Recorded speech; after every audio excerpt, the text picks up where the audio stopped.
Happy New Year, everyone. Okay, let's do this. Let's take a look at what's happened in 2020 versus 2019, maybe make a couple predictions for what, we might think will happen in 2021.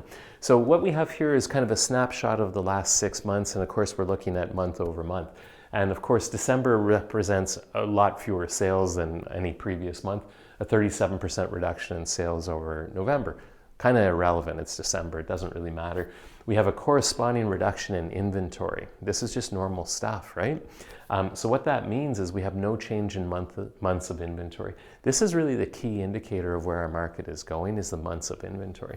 So again, a balanced market, 5 to 6 months of inventory. We're currently sitting with about 1. No real change over November.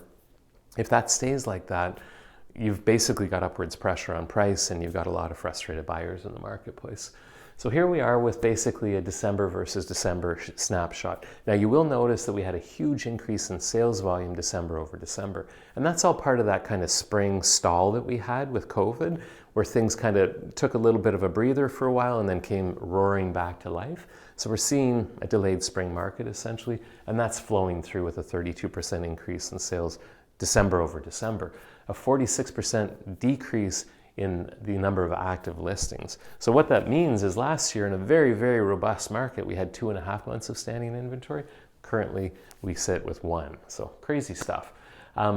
What this is kind of an exciting indication of what's happened in prices in the last year. So last year about this time I was like, guess what, Ottawa? We've gone over the $500,000 mark on average sale price. Well, now we're over the $600,000 mark on average sale price for residential properties. The condos have gone from $311 to $355, which is about a 14% increase in price on those. So, this is maybe the most important slide out there. What happened in 2019 versus 2020? So essentially we've got a 19.7% increase in prices, a 20% increase in prices year over year on the residential side. We've got a 19% increase in prices year over year on the condos. And this is interesting, right?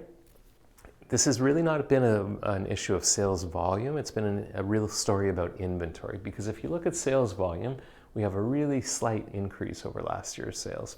They were delayed, like I mentioned, kind of a stall in the spring, but the ultimate end outcome is that we've had a very similar sales volume.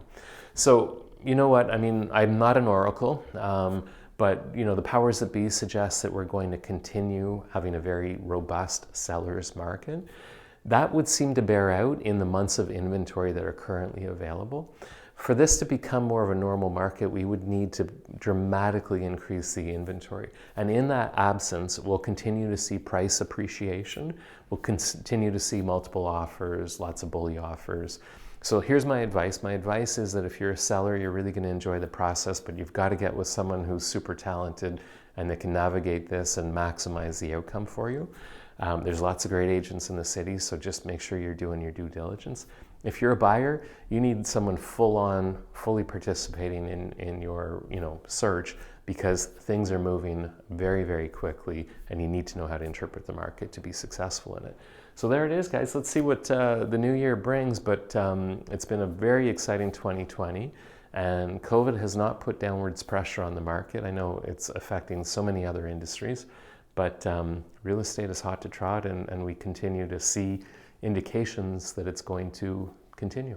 So let's see what January brings.